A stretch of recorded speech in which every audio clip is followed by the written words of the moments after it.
What's up, everybody? Welcome to the Two-Man Show. Where the hell am I? I'm in my 911. I own a 911. I should have already done an intro video at this point, but I haven't yet. And really, it was because there was two main things I wanted to get done. If you can't tell what these two are, I've got Recaros.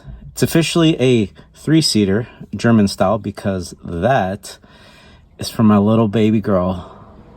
A big reason I wanted this car was so that I can take my kid with me to like cars and coffee events. I'm not gonna take her in the canyons really with me, unless I do like a nice cruising day, but that's not what this video is about. This video is about putting these Recaros in and actually doing the rear.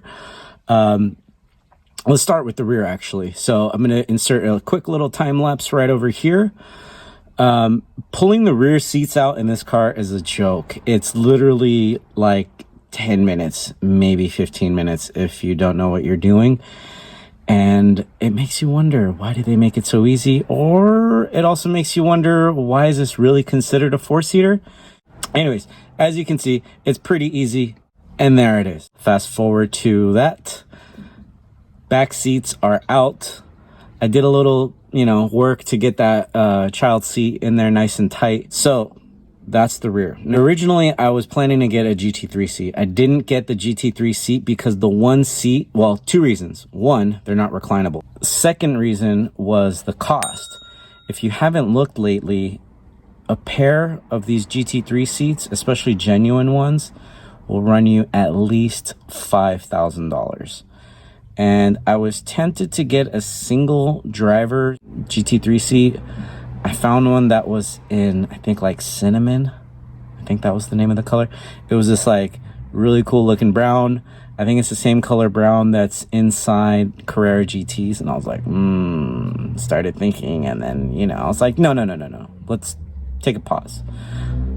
Get a pair of seats matching. And so that's what I did. And actually the cost of the 2 seats plus Recaro sliders plus Bray Kraus seat mounts was less than the 1 seat. And these are genuine Recaros. They've actually been redone. They've got Alcantara on the sides, and then it's this really nice fabric in the middle. So the thumbnail pic and the pic that you're seeing here is kind of what I started with. I did a lot of searching to see what other people had done, but believe it or not a lot of people put these seats in. They're SR2s, which are pretty much like SRDs. I thought it was going to be easy.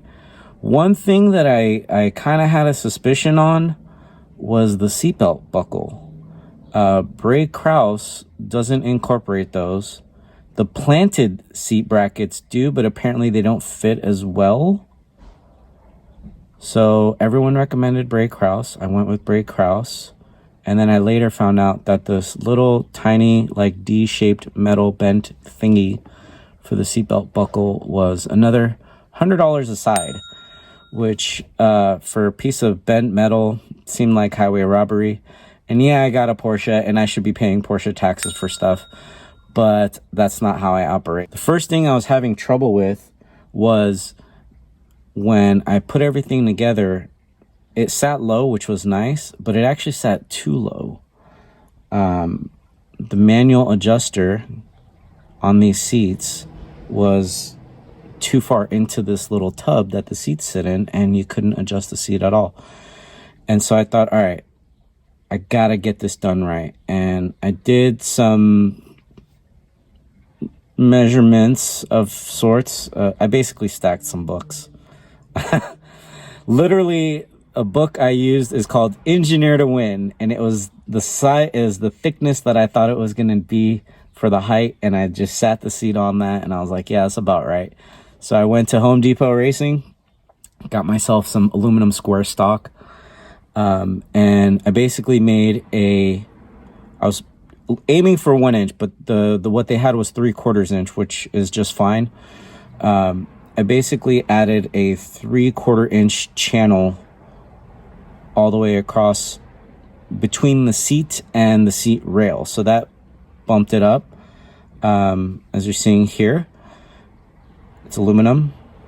so it's light, square, so it's strong, and I used it to run the full length so that it's not compromised in weight. And then the 3 holes per side where the seat bolts through to the rails, where those were drilled out, as you can see here, I used a spacer that fits nice and tight within the channel. So the drilled area where the seat is getting tightened down, it's got that spacer in it, so it's still nice and tight.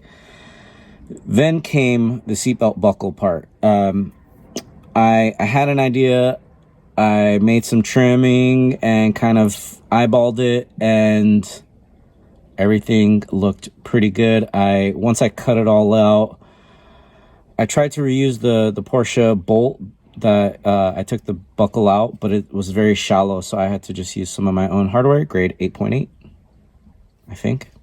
I wanted to make sure it wasn't a weak one. It looked pretty strong, so. But yeah, here I am. I'm sitting in the seat. It's real tight around my hips, which is where the other seat, because the spacing is narrow, it didn't quite hug my legs the way I wanted it to, but these are really comfortable too, and they recline. Now, one thing that you're probably curious about is the weight. I did measure them. Stock seat, about 67 pounds, and I'm going off of memory, but I believe the Recaros were right around 45-ish. So a healthy 20 plus pounds, mostly due to, I would say, the motors. The motors, just kind of the construction of the whole thing, because these are fully manual sliders, manual adjustment, and cloth. So this is great. Now, I don't know where I'm going to insert this, so back to what you were just saying. So that is, in a nutshell, video number 2, episode 2 of The Tuman Show and his 9/11 adventures. I'm just really happy right now. I'm sweating. I scratched the tint on both sides because I haven't sold the Alpha yet. The Alpha hopefully will be gone very soon. Hopefully I'll get some good money for it. My heart's going to be really sad to see it go. But that's the end of this one. If you like it, subscribe. If not, see you later.